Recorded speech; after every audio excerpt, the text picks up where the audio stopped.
what's up everybody? It's Lids, and we're back for some more Mardek, and last time we successfully took out Karnos, absolutely the most difficult enemy that we've fought thus far. What exactly was it?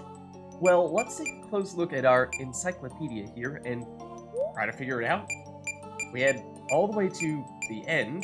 I think we will find that we take a closer look over here, and yes, Annihilator Karnos was a terrible monstrosity that fell from the sky eons ago and destroyed all in its path. Nearly us as well. The Manta civilization battled it, but were wiped out. They did manage before they went, however, to magically separate its body and soul. This body, Karnos, is mindless, but still rampages if attacked. And we did find that we got the Guardian Claw. We've not yet checked out the Scarab of Fury or the Streamstone here, so let's take a closer look at those. Let's go to our inventory, and this is Scarab of Fury,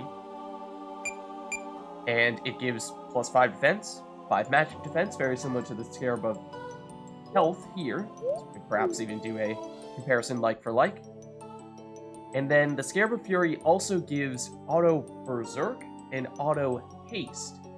So that's an interesting one. Berserk, remember, is the status that means that people will have their strength doubled, but then will take their turns for us and randomly attack someone. It means that you can't use any special abilities, you're only going to use your default attacks, and you're not going to be able to choose who the person targets.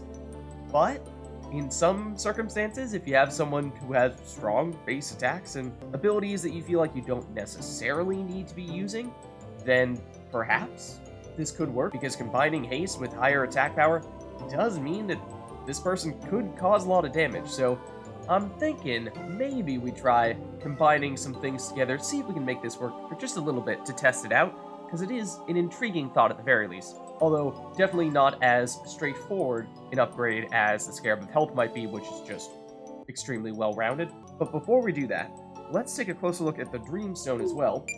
That'll also be down here in our encyclopedia. It will be this one here.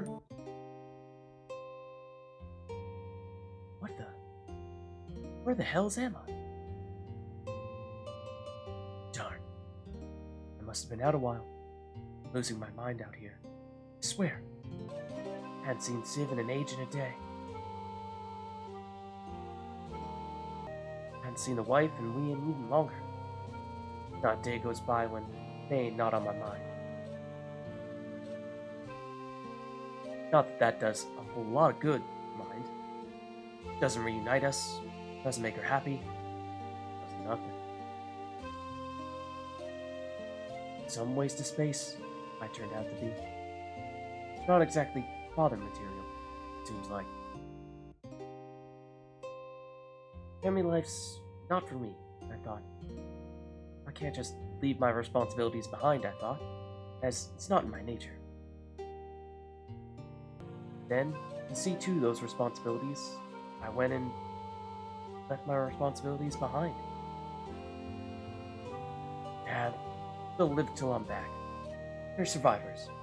I made sure of that. Even if I have been gone an angel's age longer than anticipated. I've been getting too settled in when my homeland needs me. I won't let some darned accident, some will of the stars, ruin my whole life. I just won't. Darn it. I'll change it all, I thought. I'll make it all right. So here I am. Here I am, out in the God's darn frozen wilderness, blindly fumbling along this icy troll's gnarly backbone, lone as an eagle, trying to find some doodad or gizmo that'll get me home. I know there's one around here somewhere. Heard the tales. And color me gullible and green as a wedding. But them sorts of tales don't lie. There's a hunch big enough to ring bells with. I can but wonder what kind of mess those united invaders run up back home while I'm idle. But I'll be darned if I'll let them corrupt us any more than they've already done. They mean to rain fire and brimstone from the heavens, but they sure as heck took over, with a smile in their eye and a chummy waggle of the old grabber. Aye, an invasion it was, an invasion it was. Boy's face when he'll know. Be a riot. He'll have grown up now, good and fine. Let's hope he's looked after the old doll in his pa's absence, eh? He's a good one. He'll have done it. He's one of mine. It shaped me. This is good for us all, what I'm doing. He'll see in the end. But where in the Sean's name am I? It's mighty frigid out there. I must have passed out and been brought back here. This warm hut. Let's hope it's a benefactor, and not the Male kind. But Lady Luck stood up on me again this day. Precious trollop she is. I've still got fight in me. Let 'em come. I'll fight through whatever it takes till I get that Gizda and the goldfish shines once more. Then I can make everything right. Then I can be redeemed. Okay, that one was awfully mysterious, so wonder if you can guess as to who that dreamstone might have been about, but either way, let us now transition back to Miasmal Citadel, and I'm thinking, to test out some of the new gear that we picked up, why don't we switch party members real quick, throw in Vern, and the reason for this being, that if we say we're to throw on many of our new items on him, like maybe even the Curse Beret with a lot of defenses, a lot of dark resistance, but also auto curse. Defensively, this is very good. It's just that Vern is not going to be able to use any of his special abilities, but Vern has a very strong base attack, so for that reason I think this could still work. And then we try throwing on the Curse Blade as well, because this does have higher base attack than the Righteous Justice. So 40 versus 45. It does also auto curse, but since we already have that on the Curse Beret, means that, well, we're not adding anything worse from the Curse Blade here, except there is still the auto bleed, which definitely does mean that Vern will still get hurt every turn.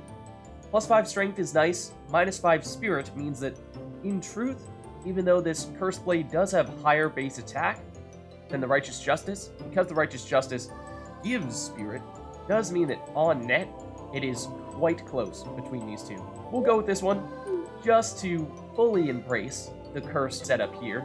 And then on one of his accessories, let's use the Scarab of Fury, so that this way he's getting the Haste and Berserk. So because Vern was not going to be able to use any of his special abilities anyway because he's cursed, means that there isn't as much of a downside to the Berserk, because that means that, yep, either way we were just going to be using our default attacks. Though, does mean that we won't be able to target specific people that we want to target, so one thing to bear in mind if we are to go this route here is that Vern will be using the Curse Blade, which means that he is doing dark damage unless we hit our reaction, in which case we are triggering Soul Strike and making it light elemental damage. Either way, we just want to make sure that we are never getting to the point where we are dealing damage that an enemy heals to, because this sword here leeches all of the damage that Vern deals, and if we deal damage that the enemy heals, then suddenly, instead of leeching life back to Vern, we are actually dealing damage to Vern. So we could potentially find ourselves targeting an enemy that we don't want to target, because we can't control which enemy we target, and then hurting Vern in the process. So that's something we should think about, at the very least. But I think it is an interesting setup that I would like to test out for a little while here. Then, of course, with our very high dark resistance, does perhaps mean that Vern's Yellort's Charm, that has some dark resistance, is not quite as relevant as it once was. So we could consider swapping this out, however, it does also give us the Emerald Shock ability, which I do not believe Vern has yet mastered. No, he has not. So, for that reason, I mean, I don't think we're going to use it anytime soon, because of course, we're cursed, but let's stick with it for now. And then, also, we could throw on some other type of chestplate here if we wanted to go a different route than the Trial of Light Armor, because we were previously setting up Vern such that he was able to avoid most types of elemental damage, so maybe we're still okay on that front there. We just loaded up on even more dark resistance from the Curse Beret. Let us duck out of here, because we have now finished everything in the Miasmal Citadel. As you may have guessed, Karnos over there was the final enemy in this area, was the boss of this area. So, just want to duck back over here for a second, because as I said previously, this was the location where, back when I first played Mardek 3, it was my home, so to speak, and that I spent hundreds of hours here, and as I was here, I did do many things, including, but not limited to, leveling up many people as far as possible. So that includes reaching level 100 on many people, and that is the maximum level. We do have also Galaxy Burst here from Solar, which is their new ability, which galactic particles damage all enemies in the power of a quadrillion tiny stars. It costs 50 MP, but let's give this a shot here.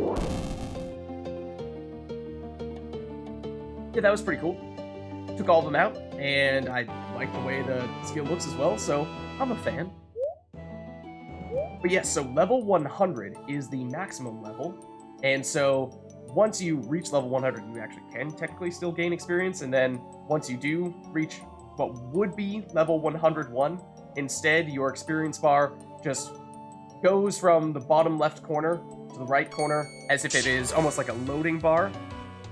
So it'll basically fill across this area here, and then once it reaches the end, then it will restart. And so it has this interesting little visual effect that is almost like a way of celebrating that you have reached level 100. And of course that does mean that you get a lot of RP along the way, because you get RP every 2 levels, so it does mean that for people like Mardek and Eloine in particular, who have a lot of reactions and passive abilities, that they can do many things with all that RP. I'm thinking another Galaxy Burst could certainly work here. And there are some people, as I've talked about previously, who do particularly well when they get to a high level. Vern is one of them because his damage with his Smite offensive reactions are at least based in part on his level. Meriador does very well because Meriador, his attack is based on what his level is, so he's another person who does very well when he levels up significantly. Solar is another one that when you have enough of the RP to equip many of their abilities also starts to become nigh unstoppable, though that is partially due to equipment as well, so we'll get the chance to check some of that out soon. Mostly just wanted to take a chance to reminisce a bit about all that stuff here, but of course these are enemies that we've seen many times before, so we'll take them out here, and then I think we'll probably teleport out. So yes, back in the day, when I spent more time in here than anyone else and was top of the Mardek leaderboards, that meant that I was basically on, I think it was the equivalent of level 132 with Mardek. So that is, of course, bearing in mind that you can't actually exceed level 100, and the amount of experience that it takes to level up each time does go up by 1,000, so took a little bit of mental maths there, but I think that Mardek was functionally level 132 if he was capable of doing that. Other people who did reach level 100, I think I had Solar was over 100, Eloine I think was, Zach definitely was, Vern might have been as well. I think I was on the way to 100 with Legion, but may not have yet reached it.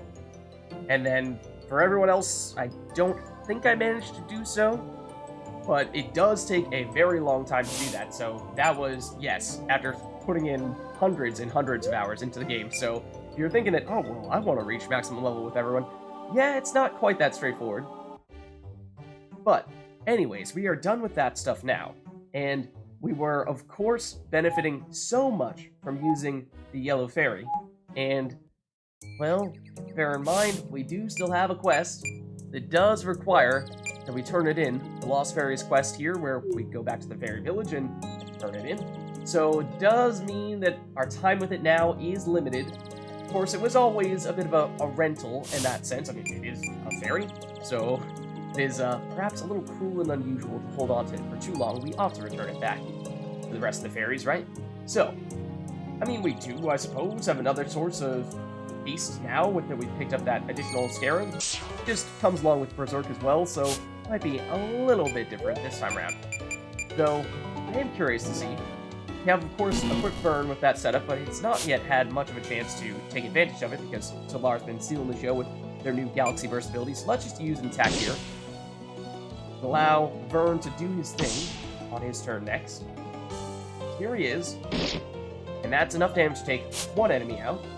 And his next turn actually goes after Mardek, so how about we give him a chance to do that as well. So we'll pass with Mardek.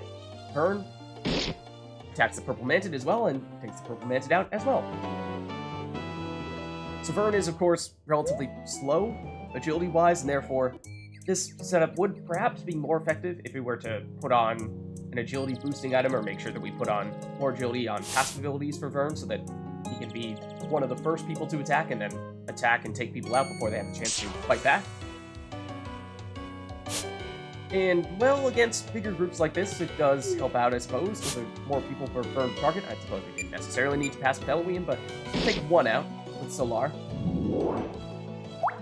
And these Centaurs will get the chance to fight back, because once again, yes, they are faster than Vern, as is the Furry Biter. But now, Vern gets a chance to exact some revenge, and we'll give him the chance to do more of that. And, like we were seeing before, Curse Blade, it does seem as though the amount of damage that it deals is always capped at the amount of life that the opponent has, so hard to tell how much damage Vern would really be doing here. But as we were saying before, because the Curse Blade lowers Vern's spirit in many ways, I think the ideal chest plate to put on here might be to throw on the +6 spirit stole to make up for that a bit, and you can try throwing on some plus spirit passive abilities as well. So if we were truly concerned about maximizing the damage, then that would be a way of doing that, but like I said, I'm not even sure we would realize the difference if we were to do that, because we never see what the maximum amount of damage with the Curse Blade is. We only see the amount of damage based on how much life the opponent has. So, for that reason, we'll just keep on moving here. Well, Solar did not take out the Centaur, but Dolores Dirge does. I was gonna say, maybe one more chance for Vern to show us his stuff, but not this time. Alright, so I'm trying to remember where the Fairy Village is. It's over to the left, right? I think it's actually this way. Okay, so let's do this. And then it is through this green circle here, if I remember correctly, that we will be able to get there, because we actually need to enter through the Fig Realm, Dream Realm, I should say, to make it happen. It is not accessible when we're just in the normal version of Lifewood. So now we can make it through that door over there, and then we should be okay.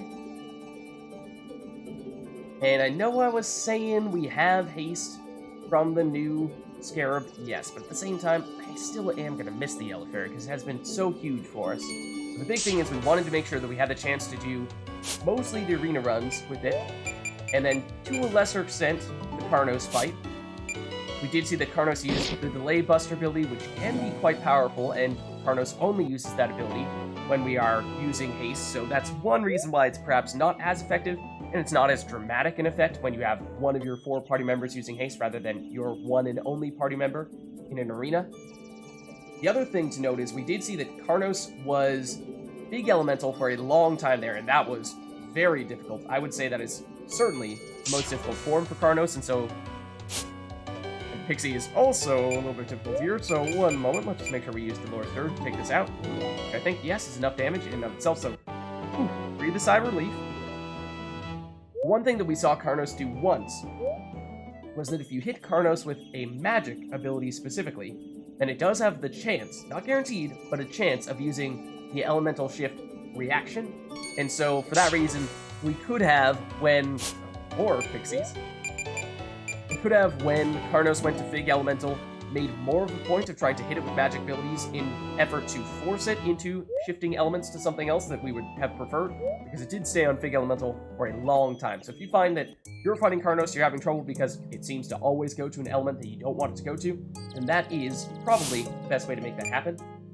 Again, not guaranteed, but it is at least a possibility that you get it to shift a little bit more quickly to an element other than the one that it is currently on. And here we go, Yellow Fairy, our last fairy. Yes, it was great to have you, but it is time to turn you in, so that we can complete this quest. Oh, ho, hurrum. What's that there, sparkling, glittering, and holding your paw? That Yellow Fairy? Just one of my missing friends. Return him, won't you? I mean, if you pose the question like this, then it makes it all the more easy for us to turn around and say, no, never mind, don't want to, but here you go. Rapturous day, Kalu Kalay. I chortled with joy, so happy. I dreaded him lost. For your heroism, I would like to gift you this. Please, cherish it, friend. You did it! Hooray! We are reunited once more. Thank you very much. So, we have now completed this quest here, and what we got in return was another Dreamstone. So let's take another look at what this one is. Right here. This village is so totally boring. I want to get out of this place so bad. There's nothing to do around here. Nobody to spend any time with. I feel like I'm going out of my mind. Gloria's too busy with all that shaman stuff. That stinks. Why'd it have to be her who was chosen by nature anyway? I could probably be a better shaman. But she has worked on it for so long, studying and stuff, so I should be proud of her. Glad. So, go you, Glow. I miss Mardek. I want him to get back, hear about all his adventures. Hold him. I wish we could see each other more. I wish I didn't have to just hear about his adventures, but that I could be in them. My dreams just aren't enough. I need to be with him in person. He won't let me. I don't know why. I think I'd do a great job. I could be his maiden who was there for him through thick and thin. Only, I'd not be one of those sappy ones who gets kidnapped all the time. I'd probably save him from villains instead. I worry sometimes that he might get captured or killed by some villain just because they'd ask him to come with them, and he'd say, well, okay. He's so accommodating. Submissive? Just always does what others want. Goes with the flow. Like a leaf in the brook, he is. But then, why doesn't he do what I want and take me with him? He's been so miserable since that friend of his died. Dougal or whatever. I never liked that guy. I only met him those times at the lake, where with the hag, but he was so miserable looking. If it weren't for him, maybe I'd have been adventuring with Mardek for years now. He'd have said yes. But without him, Mardek seemed so lost. I think he used to guide him, and Mardek just followed. When he talks about when they were kids, that's the impression I get. That Douglas was really passionate, but Mardek just got caught up in it all, went along with it. Like, he only joined the guard because Duger wanted them to, but now that that guy's gone, Mardek's in this situation, but doesn't really feel anything for it. He's a knight, but his heart's not in it at all. Just makes me want to be with him all the more. I'd get his passion flowing, I know I would.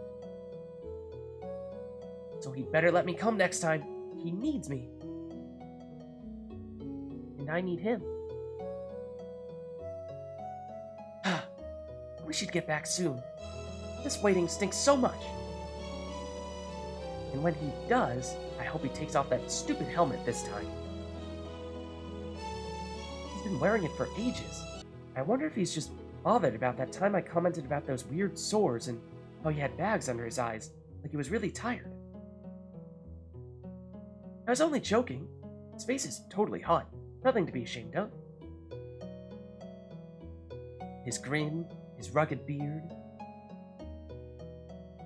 I hope I didn't hurt him, but those sores really were weird. Maybe it's some kind of infection? I've never even kissed him properly.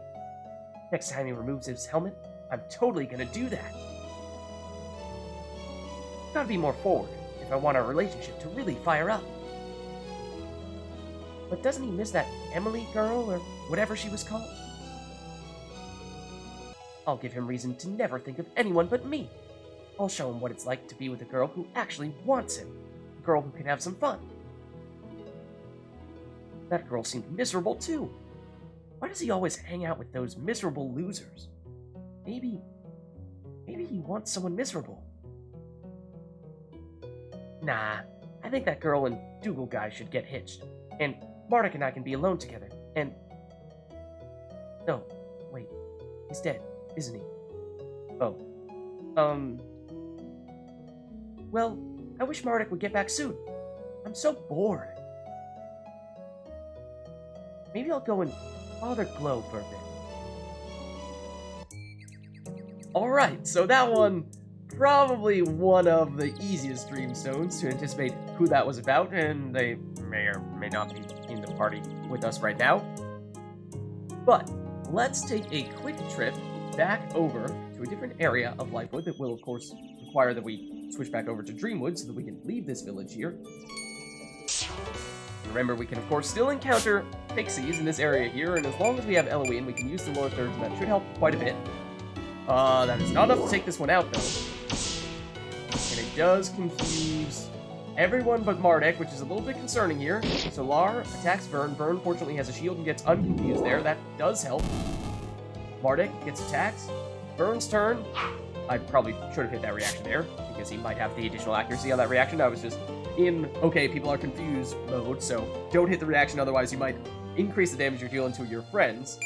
Mardek, I think, yeah, you're gonna try to attack this guy here, or you could deliberately remove the confusion by removing evil from Eloine, so that she can go back to using Dolores Thirds. That might be a good route here. And I don't think I've ever explicitly stated what the difference is between remove evil and remove taint, because you may remember, we've had remove taint since all the way back to chapter 2.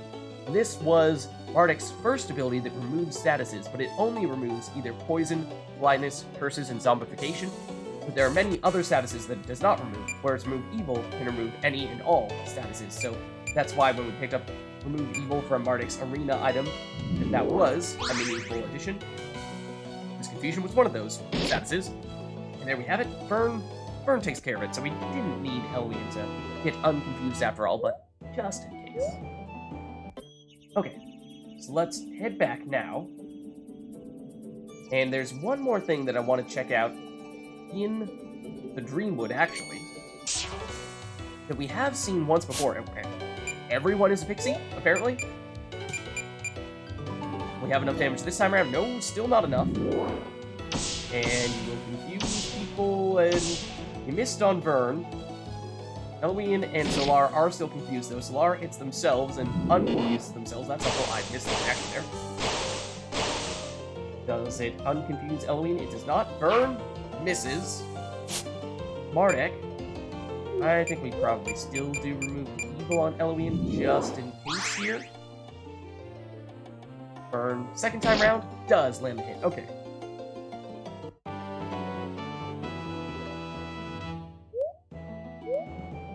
So, there's one more thing that I want us to take note of here that we saw previously, but perhaps didn't give much thought to. But now it is arguably the most relevant thing, besides the main objective here, returning all those crystals to the king. So let's use Dolores Dirge to take these Forgotten Faces out. I don't think it'll have quite enough damage, so maybe that means it's time for another Galaxy Burst here.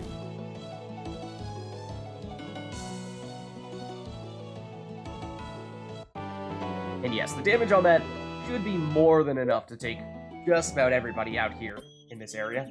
This is, of course, still relatively low-level area relative to the enemies we were fighting in the Miasma Citadel.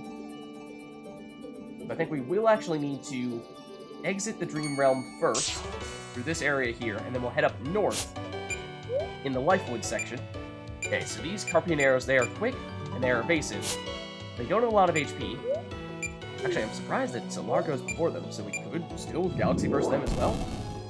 Of course, it does cost us 50 MP when we could have just taken them out with a Dolores Dirge, which doesn't cost any MP, so maybe it would have made sense to just pass and let the Dolores Dirge do all the dirty work for us, but I think we'll be fine. So we switch back over to Lifewood, and we head back in to the middle room so that we can go north from here. These guys, again, seem like they're probably Dolores Dirge type of enemies because they all have very low HP, which does mean that, say, if we were to just pass the Solar, then we could have Dolores Dirge take everyone out.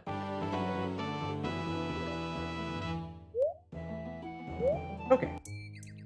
So let's keep on moving, though. And head up through here into the northern area of the forest. Here, although... Oh, actually, I think we may need to be in the Dreamwood version of the forest first, otherwise we won't be able to make it through. Let's check. We go through here. Yes, okay, we can make it all the way up north. We are in the Dreamwood version, so okay, we will stay in Dreamwood in that case. And the Whims... Your HP is still low enough that the Lore Sturge should be enough, so I think we can stick with it here. And we could have, of course, stopped off at the save crystal when we were in that middle area there. That would have been a way to restore some of that MP that we used and HP that we've also lost a little bit there, but still think that for the most part, shouldn't be at much risk here. Maybe it's worth quickly throwing on the confusion resistance on somebody, clarity, just to make sure that we don't have absolutely everyone go confused and then risk taking each other out. So Mardek, then, yeah, I think, you know, sure, at one point in time it was nice to make sure that we had maximized our resistances, yes, but for now, the only thing that really poses a risk to us would be having everyone go confused and destroying each other. And, well, we have Insomnia on Solar, but not Clarity, so that's a little bit unfortunate there.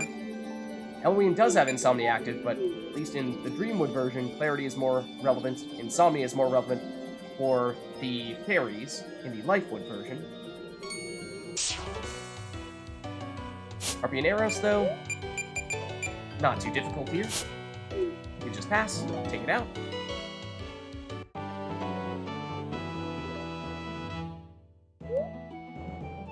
And so, if we head up north, we will find that there's one other area of Dreamwood that we have visited once or twice before, like I said. First, we gotta take out these Whims, which again, shouldn't be much of a problem. Just about everyone here is gonna have low enough HP that we should be able to take them out in one turn with the Lord Sturge. Only exception maybe being the Forgotten Faces. They have a little bit more HP, I think. That might require that we have Burn intervene a bit with an attack or Solar. And right on cue. Let's see. I think we were dealing something on the order of 260 at 270 damage to Lore Sturge. And Burn, I didn't even hit the reaction there because I didn't realize you were going next, but there we have it. Okay. So it's up through here. And you may recall this area here, with this tree of sorts, the Tree of Dreams. It's a strange, crystalline, tree-like structure with orbs at the end of its branches. It seems to give off a strange, powerful energy, and it feels almost as if its branches are probing your mind. You also get the feeling of standing before a huge crowd, as if this tree contains the thoughts and memories of hundreds of thousands of people. The tree seems to notice the dreamstones that you're carrying. They and the orbs on the tree resonate and glow softly. However, after a few seconds, they go dead again. It seems that you don't have enough of them. So, that is the key. We do not yet have enough dreamstones. If we take another look at where we stand on that front, see that we have an empty spot or two over here, and so we will want and need to track those down if we want to see what comes of this creepy tree that is reading our mind. So with that, next time around we will do what we can to pick up our remaining dreamstones, and we'll see what we can make of this creepy area here. So, I'll catch you next time.